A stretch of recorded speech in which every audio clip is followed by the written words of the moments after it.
Hello everybody, and the jobs that South Africa needs tomorrow will not look exactly like the jobs it has today. Let me explain. Artificial intelligence, automation, new industries are changing what employers need and how companies compete and how economies grow. And this raises obviously a very difficult question. Is higher education moving quickly enough? Here in South Africa, the stakes, I don't need to tell you, are particularly high. The higher education debate goes to the heart of growth, to productivity, and also to economic participation. This is No Ordinary Wednesday, an Investec podcast where we examine the forces shaping business, markets, and economies. I'm Jeremy Max.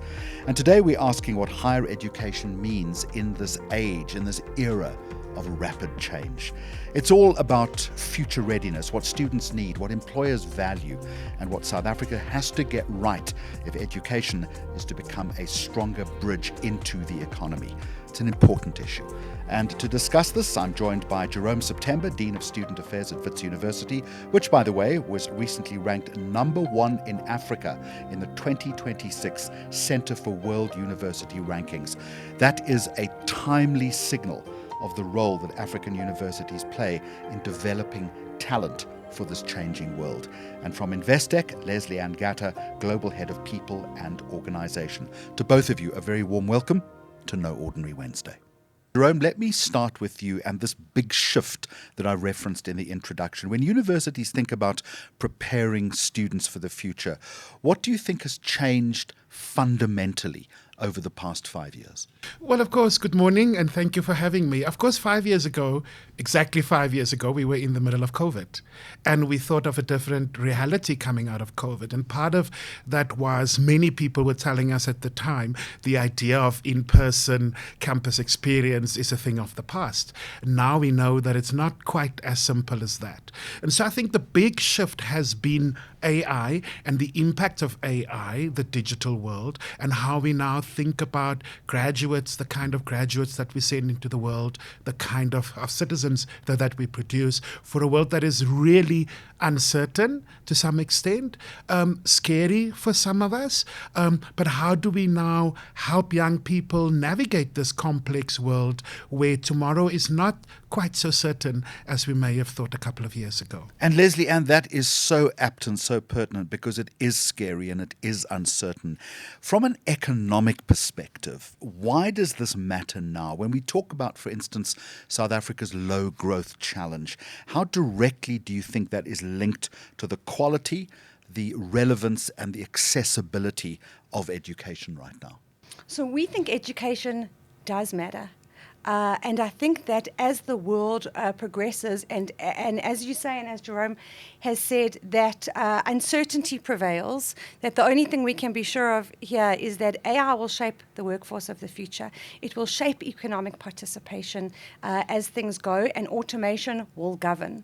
So what does that mean? Does technical skills matter? Does the growth in the economy, does the participation increase with education? And we think it does. We think education is the bridge between potential and participation in this economy.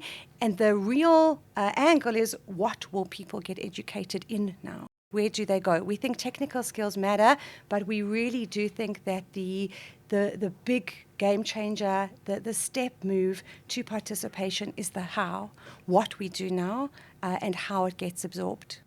Jerome, that's so important, the how trumping the what. Obviously, both are important, but there's this trope, the future of work.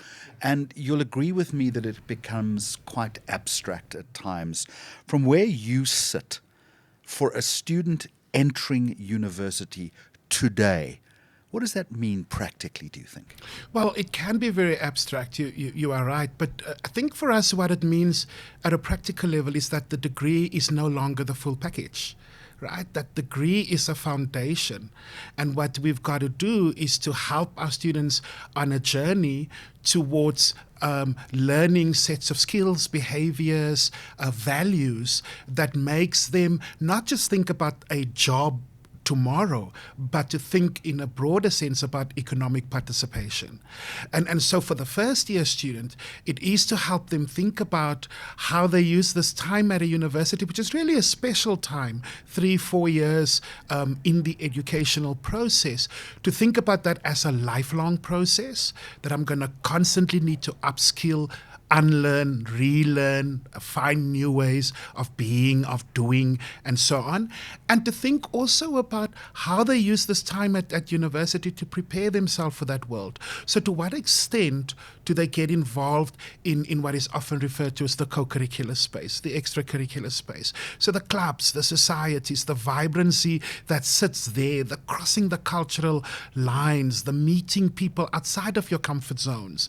And think of themselves almost also in how they present themselves in the online space, right? So how do I think about a future me and kind of build the ways of being towards that future me? And just for the record, you're not necessarily talking about nightclubs, are you? Well, that could be fun too, but it is then about that balance, right? So how do I live life? Yes. How am I this young person that necessarily must push boundaries because that's the phase of life that I'm in?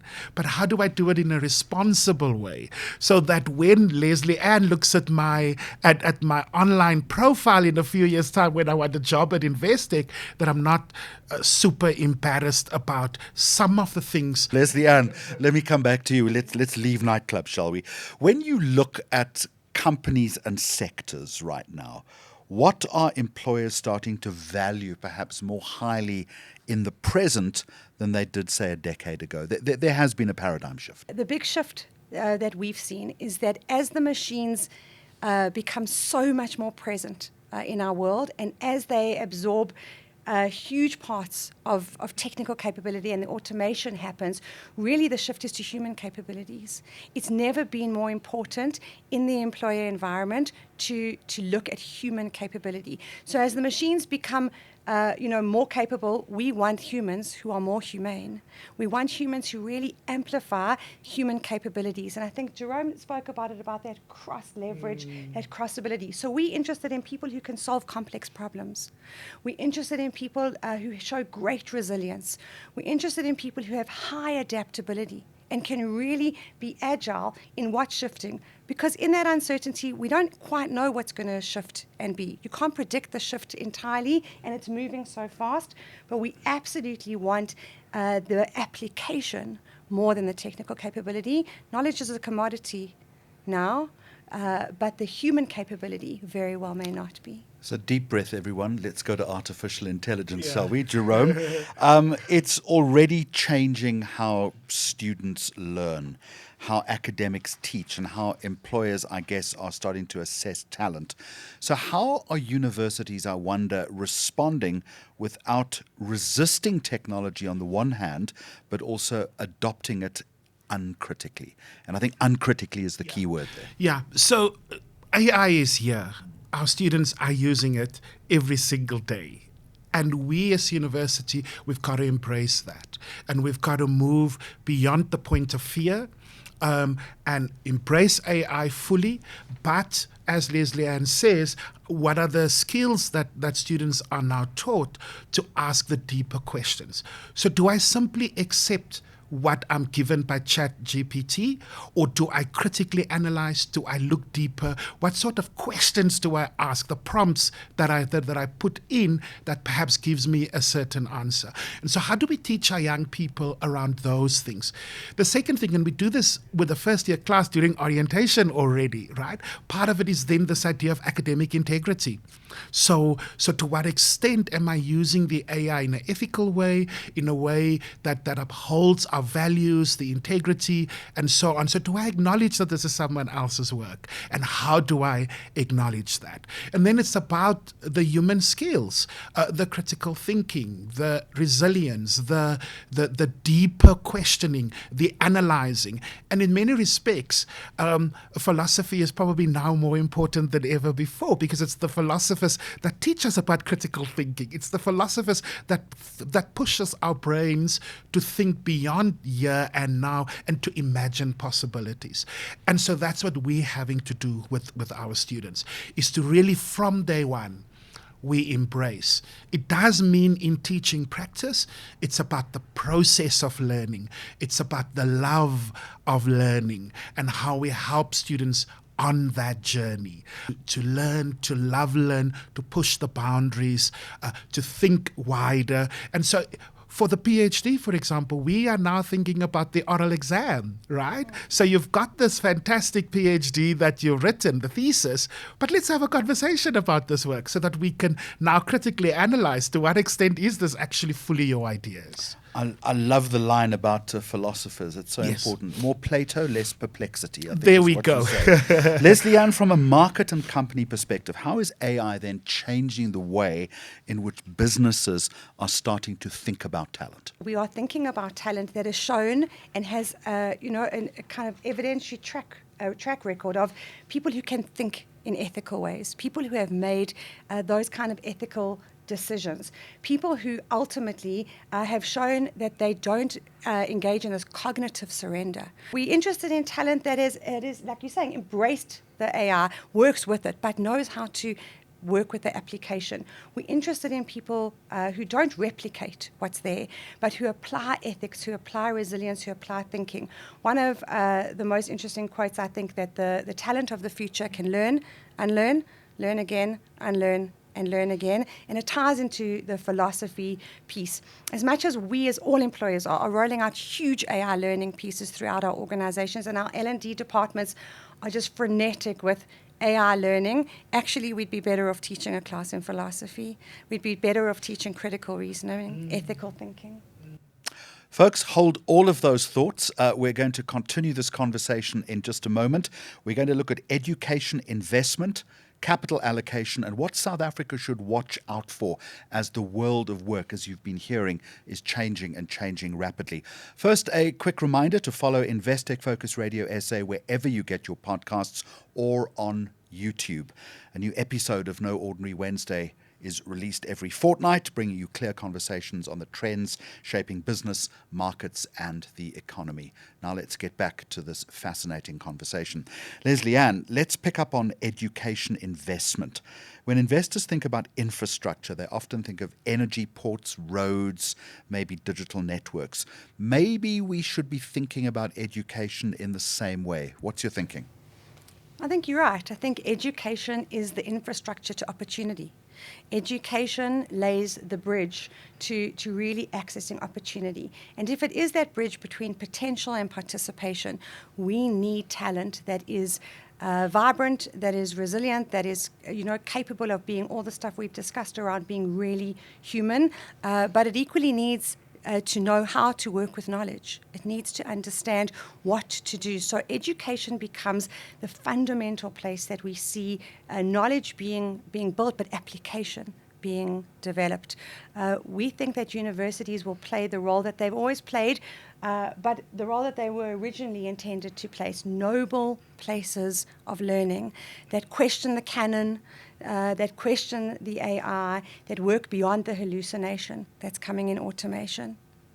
So, Jerome, talking about noble places of learning, and it's such a beautiful phrase.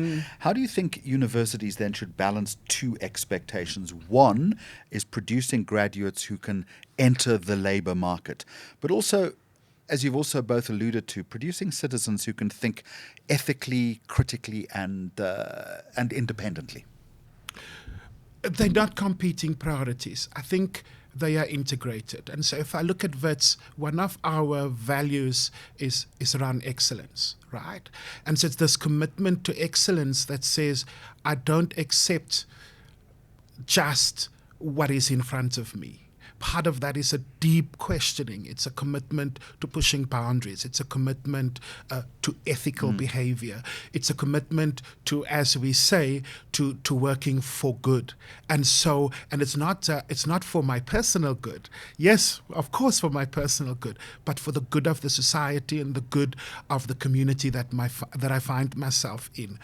which is exactly the kinds of skills we need as a citizen that doesn't just accept things at face value, but are also committed to creating that kind of ideal society of the future.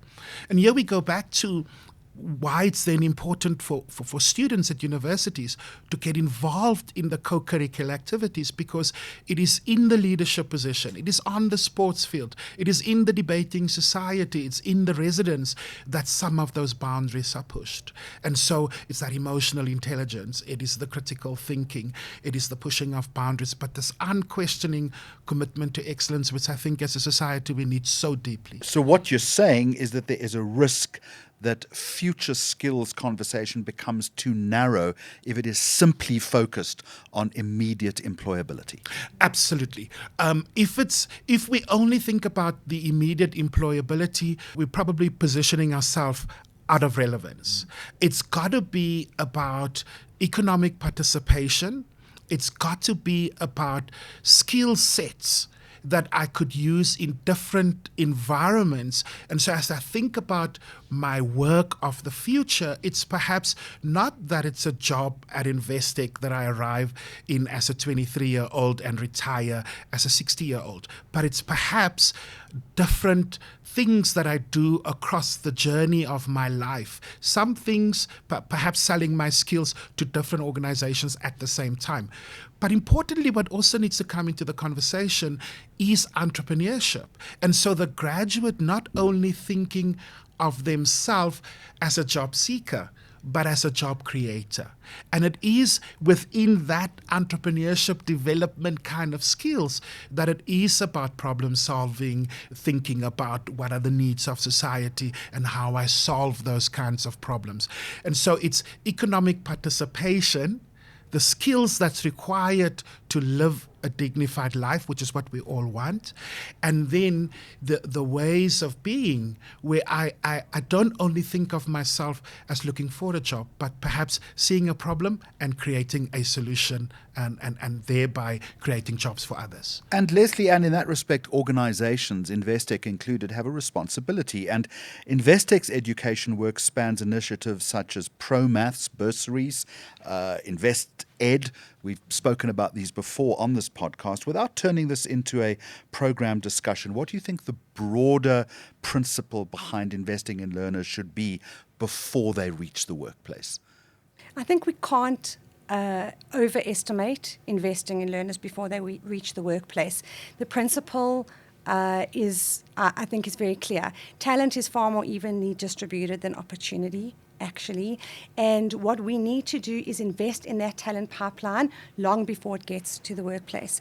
I actually think South Africa's done pretty well in this, and Investec, I hope, champions how we think about this. But corporate South Africa has long invested in universities and specifically in learnerships programs, chairs, institutes inside the universities. We've long seen that we have to come in at that level of university and high school, in a ProMaths example, but given how uneven education is in this country, I think we need to really hype up what happens inside universities and places of higher learning. Because we need to really enhance that talent pipeline long before it gets here, even if it's not going to work here, even if it's going to do things like bounty work, external opportunities, entrepreneurship. Do you have any sense, Lesley-Anne, which sectors in South Africa are most exposed to this future skills question that we've been talking about?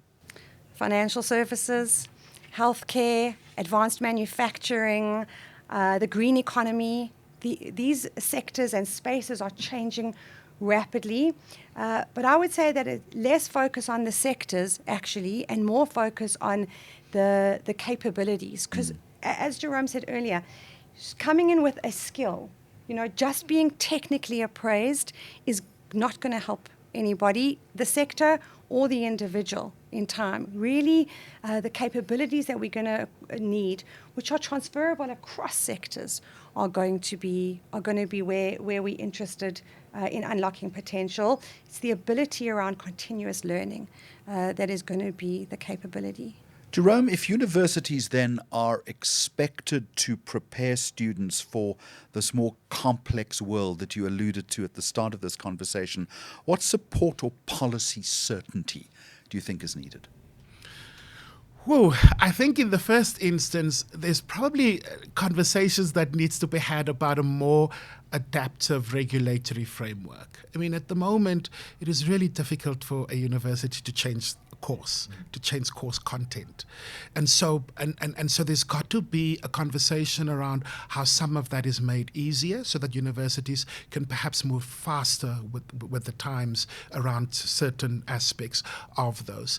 Sitting in that, of course, is then also this idea of thinking universities, thinking and investing in lifelong learning, which means that we've got to think about micro-credentialing. We've got to think about those short courses that are able to respond to the immediate needs that there might be. So while the degree is still relevant in terms of preparing you for that longer term and laying that kind of foundation, there's the immediate skills that are needed and the upgrading of those skills that's kind of required. Then, of course, there's the partnership. So industry, government, university working closer together. And lastly, I wouldn't be a dean of student affairs if I don't constantly make this point about the investing in the co-curricular and extracurricular space so that child can get into the debating union, which is where they're going to learn to reason, to argue, to think deeper. That's also an important component. And what is the biggest risk, Jerome, if higher education doesn't adapt quickly enough? Well, it's the disconnect. It is. There's already question marks across the world around the relevance of universities. And many young people in a context where I think our graduate unemployment rate is currently around 12%. And so many ask the questions about the relevance of a university education in this context. And so the university has to adapt. But the university also has to go again back to where we started, deep within itself, to stay perhaps true to its roots. And its roots has always been about more than the technical skill. It has been about developing a citizen, a full human being who can think, who can reason, and who owns sets of values and ways of being. And Lesley-Anne, last question then, from an economic perspective. What do you think the risk is if South Africa fails to close this future skills gap that we've been talking about? If South Africa fails to close the gap, I think there's an economic cost, but there's a human cost. The exclusion will just create a widening divide that will be unparalleled almost just because the pace of change is so rapid at the moment. I do think more optimistically about it. I think that where other infrastructure and other step-up changes could leave countries like South Africa behind, because tech is so nascent, because the change is so rapid, I think the world's all in a very similar place, actually. So access becomes a very big piece. But we could leapfrog big gaps at the moment, given that we could all be on a very similar place. It could be very similar for South Africa as it could be for, so-called more advanced or more inclusive economies. We could really move very fast. But the cost is an economic imperative. It's a societal one. And that's where we are going to leave it. Jerome September, Dean of Student Affairs at Wits University, Lesley-Anne Gatter, Investec Global Head of People and Organisation. Thank you both for joining us on this edition of No Ordinary Wednesday. Just a quick reminder, a new episode of No Ordinary Wednesday drops every 2 weeks, every fortnight. To ensure that you don't miss out, search for Investec Focus Radio SA wherever you get your podcasts, and all you need to do is hit the follow button. Until next time, goodbye from me, Jeremy Maggs, and the entire Focus Radio team.